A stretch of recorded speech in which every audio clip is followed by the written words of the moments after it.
Now, Kenyan President William Ruto emphasized the use of technology and innovation as the bedrock for the delivery of government services across the East African country at the 59th Independence Day celebration at the Nyayo Stadium in Nairobi.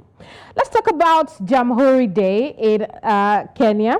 With me is Professor Gitile Naituli, who is former commissioner of the National Cohesion and Integration Commission of Kenya. You're welcome to the program, Prof.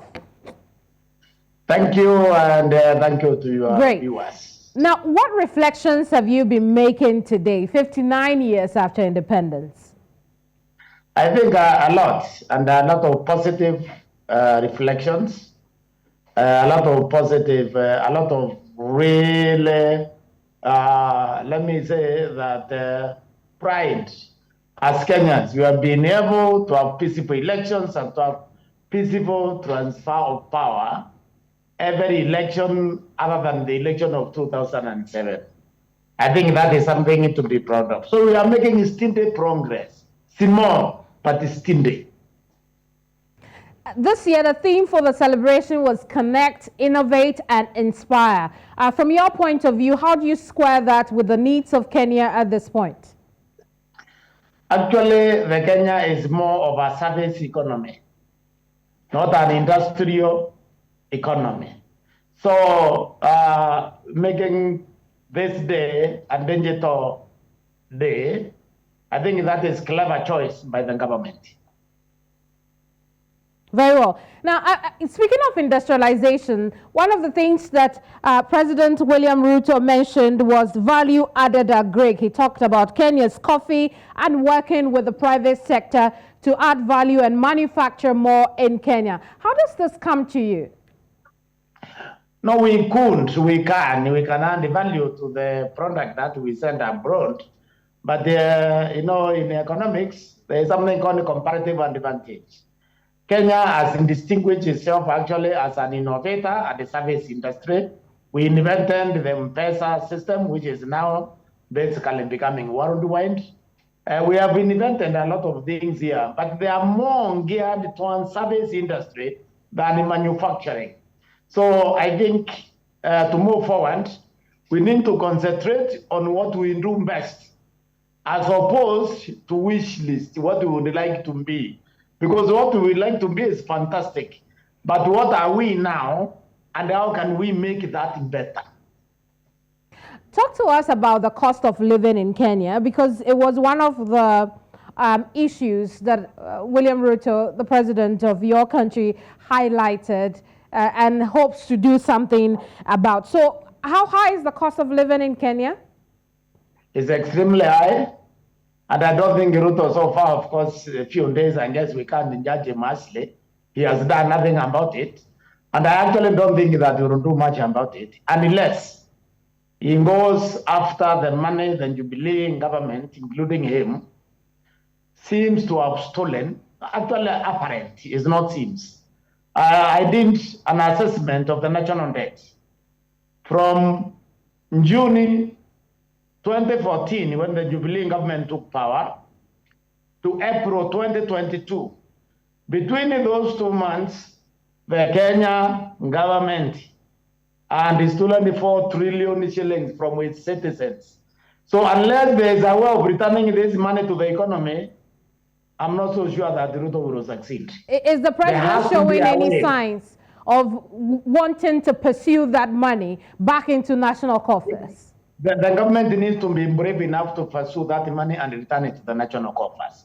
Without filling that gap, he can try, but I really doubt that you can succeed when you are such a big gap within the economy created in 8 years. That may be a challenge that he may not achieve. However, good meaning, yes. Unless he's willing to confront this thing, and he needs to confront it, it will be difficult. Let's talk about technology. The dream of President Ruto is that they will construct a 100-kilometer highway that will make it easy to spread internet across the country so that government services will not be only centered in big cities like Nairobi. You heard the president and his plans for this. Are they Are these plans towards that achievable? They are achievable. I think they can be achieved. But you see, he need to borrow a leaf from India. India's Nehru, if you remember the first Prime Minister of India, Jawaharlal Nehru, he started the Indian Institute of Technology for that purpose. But this is what he achieved. He achieved export of labor, which has made India rich. It has made Indians run every tech company on the planet Earth. So I think Ruto's plan is good.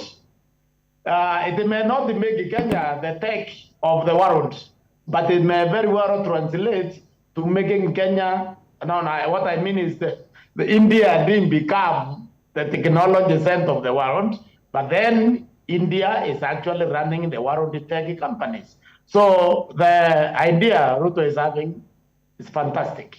It may actually lead to a revolution in the way we export our labor. Let's say, not technology. Because you see, Taiwan is the leading technology exporter, and so is Korea. So I'm not so sure Kenya will reach there, but we can at least export technological savvy citizens to the world. Very well. I want to talk about a few of the other things that he spoke about, particularly on dealing with the hunger crisis in Kenya. He says there will be 10 million bags of a variety of crops that will be brought into the country. The fact that, you know, these crops would be imported into Kenya, does that bother you? It does. And I think there is losing it. Because this is not the first time there is food shortage in Kenya. You have to understand that Australia is the driest continent in the world. But Australians are not begging for food because Australians have leaders. Kenya has politicians. Ruto is one of the politicians. What is the difference? A politician thinks about himself and the next election. A leader thinks about the next generation. So a politician will give you promises intended to win the next election. A politician will give you programs intended to last himself or herself, because a politician is thinking between 50 and 100 years. Or a leader is thinking 50, 100 years because he's thinking about the posterity. A politician is thinking about tomorrow and the next election. That is thinking about the next election. Ruto needs to talk about the dismantling the cartels, which has made the input into agriculture expensive, not importing seed varieties or importing anything. We have enough arable land in Kenya. We can feed ourselves, but we need to stop the cartels, the thugs who have controlled input into agriculture up to today. Very well. I also want us to look at job creation and housing together, and then maybe while you finalize on that, talk to us about what you wish the president had addressed on this occasion. On job creation, the president hopes to work with the private sector to increase jobs for Kenyans. He hopes that the 6.5 million working population will become homeowners very soon. What are your thoughts about this? The president is right about the emphasis on the private sector. Because when we say a country is rich, it's actually individuals who are rich. Governments worldwide are parasites. They depend on the people. So if you want to make the country rich, you must make individuals rich. This is where he is right about the private sector. But I wish that he addressed the tax regime in Kenya. The tax regime is making it impossible for Kenyans to go into business. To have a small business in Kenya, you pay more than 10 licenses. You need more than 10 licenses, but that's not enough. Say if you go to a wine shop or you open a bar or wherever, then you must pay taxes to the police on Wednesday and Friday. Those are taxes outside the normal tax regime. So the president knows what is wrong with our business environment. He needs to deal with what is wrong with our business environment.